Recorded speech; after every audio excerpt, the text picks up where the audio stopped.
විහාරස්ථානයේ වැඩ වාසය කරන ටිබෙට් ජාතික සිකින් අමරජෝති හිමියන් මේ ප්‍රදේශයේ දිවිගෙවන අහිංසක ගම්මුන් වෙනුවෙන් අර්ථයෙන් සහ ධර්මයෙන් අනුශාසනා කළ හිමි නමක්. දින ගණනාවක් තිස්සේ ඇදහැරුණු අධික වර්ෂාවත් සමග මහා ව්‍යසනයක සේයාවක් දැනී තිබූ නිසා පසුගිය 27 වෙනිදා අලුයමින්ම උන්වහන්සේ පාලාවත්ත ගම්වැසියන් සොයා වැඩම කර තිබුණා. ඒ අධික කඳු බැවුම් සහිත ප්‍රදේශයක් වූ එම කලාපයේ පැවති නායාමේ අවදානමද නොතකා සිය නිවාස තුළම රැඳී සිටි ගම්මුන් 150ක පමණ පිරිසක් වහාම ආරක්ෂිත ස්ථානයකට යොමු කිරීමේ පරම පවිත්‍ර චේතනාවෙන් ඒ අඩිපාරම පාගෙන යන්න.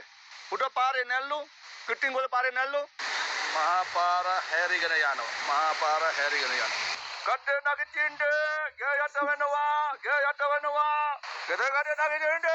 හොයි ගෙදරකට නගින්න වතුර ගන්නවා තාමුදේ. ඒ අනුව පාලාවත්ත ගම්මානයේ නිවාස රැසක ජීවත් වූ පිරිසකගේ ජීවිත නායාම් රැසක් සිදුවීමට පෙර ආරක්ෂා කර ගැනීමට උන්වහන්සේට හැකි වී තිබුණේ මහා ආශ්චර්යයක් ලෙසින්. විහාරස්ථ භූමිය සහ ගම්මානයේ බොහෝ නිවාස කඩා හැලුණු පස්කඳු විසින් යට කර දැමුවත් අමරජෝති හිමියන්ගේ අධිෂ්ඨානය යටපත් කර දමන්නට ඒවාට හැකි වූයේ නැහැ. තමන්ට සිව්පසින් සංග්‍රහ කරන ගම්මුන් ආරක්ෂා කරගත් අමරජෝති හිමියන් මෙවන විටත් ඔවුන්ගේ සියලු අවශ්‍යතා ඉටු කරමින් සිටින්නේ පාලාවත්ත ගමටම රැකවරණය සපයමින්. දවස් 8ක් මං කන්නපේ දිව රාත්‍රී සේවා කරා ජනතාව